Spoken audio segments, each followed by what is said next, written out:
Assalamualaikum warahmatullahi wabarakatuh. Kami dari kelompok 5 mata kuliah rancangan percobaan akan menjelaskan terkait soal UTS nomor 1.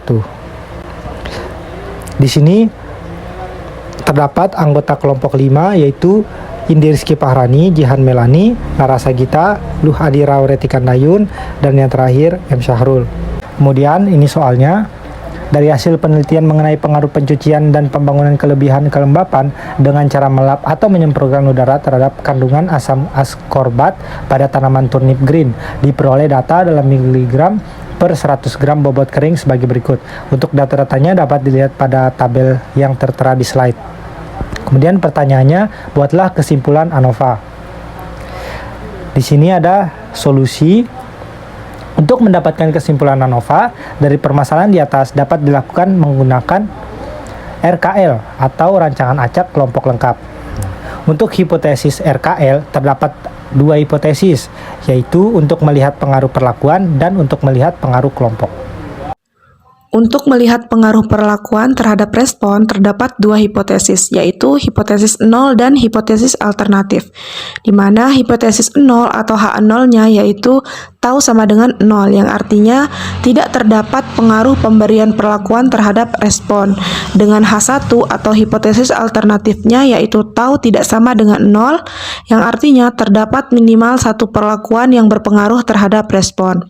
Selanjutnya, untuk melihat pengaruh pengelompokan terhadap respon juga terdapat dua hipotesis, di mana hipotesis 0 atau H0-nya yaitu beta sama dengan 0, yang artinya tidak terdapat pengaruh pengelompokan terhadap respon, dengan hipotesis alternatifnya atau H1-nya yaitu beta tidak sama dengan 0, yang artinya terdapat minimal satu pengelompokan yang berpengaruh terhadap respon. Selanjutnya kita akan melakukan perhitungan ANOVA untuk RAKL. Pada tabel di bawah ini, kita dapat mengetahui bahwa jumlah perlakuannya yaitu ada 3, sedangkan untuk jumlah pengelompokannya yaitu ada 5. Pada tabel juga sudah terdapat nilai dari total perlakuan atau YI dan juga nilai dari total kelompok atau YJ, serta nilai rata-rata dari masing-masing perlakuan. Setelahnya kita akan mencari nilai faktor koreksi atau FK, di mana rumus FK sendiri yaitu FK sama dengan Y kuadrat dibagi T dikali R, di mana Y kuadrat ini adalah total perlakuannya, sedangkan T adalah treatment atau perlakuan, dan R adalah pengulangan atau kelompok, sehingga didapatkan nilai FK sama dengan 14.248 kuadrat dibagi 15 sama dengan 1353370,27. Selanjutnya adalah menghitung jumlah kuadrat. Yang pertama itu ada jumlah kuadrat perlakuan atau yang disingkat dengan JKP. Rumusnya adalah sigma YI dot kuadrat dibagi R dikurang FK. Nah, sigma YI dot kuadrat ini maksudnya adalah jumlah dari total perlakuan. Di sini terdapat 3 perlakuan, yaitu perlakuan yang pertama kontrol, perlakuan yang kedua dicuci dan dilap, perlakuan yang ketiga dicuci dan disemprot dengan udara. Maka total perlakuan yang pertama itu sebesar 4559 dikuadratkan, ditambah total perlakuan yang kedua sebesar 4841 dikuadratkan, ditambah total perlakuan yang ketiga sebesar 4848 dikuadratkan. Nah, diperoleh jumlah dari total perlakuan tersebut adalah 67722,866. Kemudian dibagi dengan nilai R, yaitu banyaknya kelompok, dan banyaknya kelompok di sini adalah 5, maka dibagi 5 dan diperoleh hasil 13544,573,2. Kemudian dikurangi dengan faktor koreksinya yaitu 1353370,27, maka diperoleh nilai JKP sebesar 10872,93. Selanjutnya yaitu menghitung jumlah kuadrat blok atau yang disingkat dengan JKB. Rumusnya adalah sigma Y dot J kuadrat dibagi T dikurang FK. Nah, sigma Y dot J kuadrat ini maksudnya adalah jumlah dari total kelompok. Karena di sini terdapat 5 kelompok, maka total kelompok pertama sebesar 2724 dikuadratkan, ditambah total kelompok kedua sebesar 3148 dikuadratkan, ditambah total kelompok ketiga sebesar 2790 dikuadratkan, ditambah total kelompok keempat 2748 dikuadratkan, ditambah total kelompok kelima 2838 dikuadratkan. Nah, jumlah dari total kelompok ini yaitu 407.19928. Kemudian dibagi dengan nilai T, yaitu banyaknya perlakuan. Di sini terdapat 3 perlakuan, maka dibagi 3 dan diperoleh hasilnya 13573.309,33. Kemudian dikurangi lagi dengan faktor koreksinya, yaitu 13533.700,27 dan diperoleh nilai JKB itu sebesar 39609,06. Selanjutnya, menghitung jumlah kuadrat total atau yang disingkat dengan JKT. Rumusnya adalah sigma I sama dengan 1 sampai T, sigma J sama dengan 1 sampai R dari YIJ dikuadratkan dikurang FK. Nah, sigma I sama dengan 1 sampai T, sigma J sama dengan 1 sampai R dari YIJ kuadrat ini maksudnya adalah jumlah dari perlakuan pertama kelompok pertama sampai perlakuan ketiga kelompok kelima. Jadi perlakuan pertama kelompok pertama itu sebesar 950 dikuadratkan ditambah dengan perlakuan pertama kelompok kedua sebesar 887 dikuadratkan sampai dengan perlakuan ketiga kelompok kelima itu sebesar 954 dikuadratkan, diperoleh 13636.916. Kemudian dikurangi dengan faktor koreksinya yaitu 13533.700,27 dan diperoleh nilai JKT sebesar 103.215,73. Selanjutnya menghitung jumlah kuadrat galat atau yang disingkat dengan JKG. Jadi rumus JKG ini yaitu JKT dikurang JKP dikurang JKB. Nah, tadi jumlah kuadrat totalnya itu diperoleh 103.215,73, kemudian dikurangi dengan jumlah kuadrat perlakuan 10872,93 dan dikurangi lagi dengan jumlah kuadrat blok yaitu 39609,06 dan diperoleh nilai JKG sebesar 52733,74. Selanjutnya saya akan menjelaskan mengenai kuadrat tengah dari perlakuan, blok, dan galat. Yang pertama yaitu kuadrat tengah perlakuan atau KTP. KTP ini merupakan hasil dari pembagian JKP dibagi DBP. JKP ini telah dijelaskan oleh teman saya sebelumnya dan didapatkan hasil sebesar 10.872,93 dan DBP merupakan derajat bebas perlakuan di mana nilainya yaitu banyaknya perlakuan dikurang 1. Di sini perlakuannya sebanyak 3 sehingga derajat bebas perlakuan dihasilkan 2. Dan didapatkan nilai kuadrat tengah perlakuan sebesar 5.436,465. Selanjutnya, kuadrat tengah blok atau KTB. KTB ini merupakan hasil dari pembagian JKB per DBB.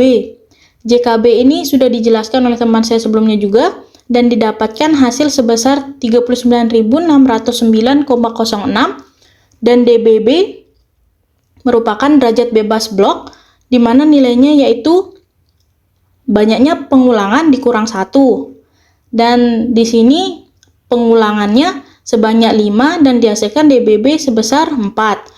Dan didapatkan nilai KTB sebesar 9.902,265. Selanjutnya, kuadrat tengah galat. Kuadrat tengah galat ini merupakan hasil dari pembagian JKG dibagi DBG. JKG ini sudah dijelaskan oleh teman saya sebelumnya dan didapatkan hasil 103.215,73 dan DBG merupakan derajat bebas galat dengan nilai yaitu perkalian antara DBP dan DBB. DBP tadi diperoleh sebesar 2 dan DBB dihasilkan 4 dan didapatkan nilai DBG sebesar 8. Jadi didapatkan nilai kuadrat tengah galat sebesar 12.901,966. Baik, di sini saya akan menjelaskan mengenai tabel perhitungan ANOVA, di mana tabel perhitungan ANOVA ini terdiri dari 6 kolom. Yang pertama itu kolom mengenai sumber keragaman, kemudian derajat bebas, jumlah kuadrat, selanjutnya kuadrat tengah, kemudian kolom F hitung dan kolom F tabel. Nah, di sini kita menggunakan rancangan acak kelompok lengkap. Oleh karena itulah kita punya sumber keragaman seperti yang terlihat pada tabel, yaitu perlakuan, kelompok atau blok, galat, dan totalnya. Yang selanjutnya untuk kolom derajat bebasnya, di sini kita punya derajat bebas untuk perlakuan itu rumusnya adalah treatment dikurangi 1, di mana treatment artinya di sini perlakuan dikurangi dengan 1. Nah, karena kita punya 3 perlakuan, oleh karena itu 3 perlakuan itu dikurangi dengan 1, maka 3 dikurangi 1 sama dengan 2. Nah, selanjutnya derajat bebas untuk kelompok atau blok itu bisa dicari menggunakan rumus ulangan dikurangi 1. Nah, di sini dalam tabel soal ulangan yang dimaksud itu adalah banyak bloknya atau banyak kelompoknya. Kita punya blok di sini 5. Maka 5 dikurangi 1 itu sama dengan 4. Nah, selanjutnya derajat bebas untuk galatnya atau DB galatnya itu kita punya rumus perlakuan dikurangi 1 dikali dengan ulangan dikurangi 1. Nah, jadi di sini sama artinya dengan DB dari perlakuan itu dikali dengan DB dari bloknya. Jadi 2 kali 4 itu sama dengan 8. Nah, di sini DB totalnya itu tinggal dijumlahin aja. Jadi 2 ditambah 4 ditambah 8 itu sama dengan 14. Nah, selanjutnya di sini kita punya jumlah kuadrat. Ini sebenarnya udah dihitung pada slide sebelumnya juga. Jadi di sini jumlah kuadrat untuk perlakuan itu sebesar 10.872,93. Nah, selanjutnya jumlah kuadrat untuk kelompok atau blok itu sebesar 39.609,06. Nah, jumlah kuadrat untuk galatnya itu 103.215,73. Nah, jadi total semuanya itu atau JKT-nya yang udah dicari sebelumnya itu hasilnya 52.733,74. Nah, di sini juga kita punya kuadrat tengah. Jadi kuadrat tengah untuk perlakuan atau KTP itu sebesar 5.436,465. Kemudian KTB atau kuadrat tengah bloknya itu 9.902,265. Kemudian kuadrat tengah untuk galatnya atau KTG itu sebesar 12.901,966. Selanjutnya di sini kita punya F hitung, di mana F hitung ini bisa dicari menggunakan rumus. Yang pertama untuk F hitung perlakuan, kita bisa mencari menggunakan rumus KTP dibagi dengan KTG. Jadi di sini KTP-nya kita punya 5.436,465 dibagi dengan KTG-nya itu 12.901,966. Jadinya kita punya F hitungnya sebesar 0,4214. Nah, jadi untuk yang selanjutnya itu kita harus mencari F hitung untuk blok atau kelompoknya, di mana rumusnya itu bisa dicari menggunakan KTB dibagi dengan KTG, di mana di sini kita punya KTB-nya itu 9.902,265 itu dibagi dengan KTG sebesar 12.901,966. Jadi kita peroleh nilai F hitung untuk bloknya itu sebesar 0,7675. Nah, di sini kita punya F tabel untuk perlakuan itu 4,459. Nah, bagaimana cara mendapatkan F tabel ini? Kita bisa menggunakan F tabel dengan tingkat signifikansinya itu 5%. Jadi kita bisa baca tuh di sini kita menggunakan V1 untuk perlakuan karena DB-nya perlakuan itu kan 2, berarti V1 kita lihat di dalam tabel itu V1-nya 2 dengan V2-nya itu 8 karena kita menggunakan video itu nilai dari DB galatnya. Jadi kita peroleh F tabel dengan V1 sama dengan 2 dan V2 sama dengan 8 itu sebesar 4,459. Nah, kemudian di sini F tabel untuk kelompok atau bloknya. F tabel untuk kelompok atau bloknya juga sama cara mencarinya dengan yang perlakuan tadi. Jadi di sini kita melihat F tabel dengan tingkat signifikansi 5% itu. Terus V1-nya di sini kita lihat DB dari bloknya itu bernilai 4. Nah, kemudian untuk V2-nya itu kita menggunakan DB galat. Nah, jadinya di sini kita cari di F tabel itu dengan V1 sama dengan 4 dan V2 sama dengan 8, kita peroleh nilai 3,838. Selanjutnya, setelah kita mendapatkan tabel perhitungan ANOVA-nya, selanjutnya kita menarik kesimpulan karena pada soal kita diminta untuk membuat kesimpulan dari ANOVA-nya. Nah, jadi di sini pada slide awal kita punya dua hipotesis, yaitu hipotesis untuk perlakuan dan hipotesis untuk kelompok. Jadi di sini kesimpulannya kita juga punya kesimpulan untuk hipotesis perlakuan tadi dan hipotesis untuk kelompoknya kita simpulkan. Nah, di sini untuk alfa sama dengan 5% atau 0,05 kita peroleh itu untuk perlakuan. F hitungnya yang sebesar 0,4214 itu kurang dari F tabel yang sebesar 4,459. Nah, karena F hitung ini kurang dari F tabel, maka kita punya keputusan dari hipotesisnya, yaitu kita menerima H0 dan H1-nya ditolak. Nah, dengan demikian kita dapatkan kesimpulan mengenai perlakuan ini, yaitu tidak terdapat pengaruh perlakuan terhadap respon.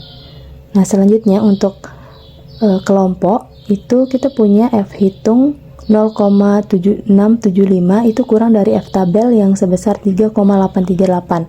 Nah, jadi untuk kelompok juga kita menerima H0 dan menolak H1.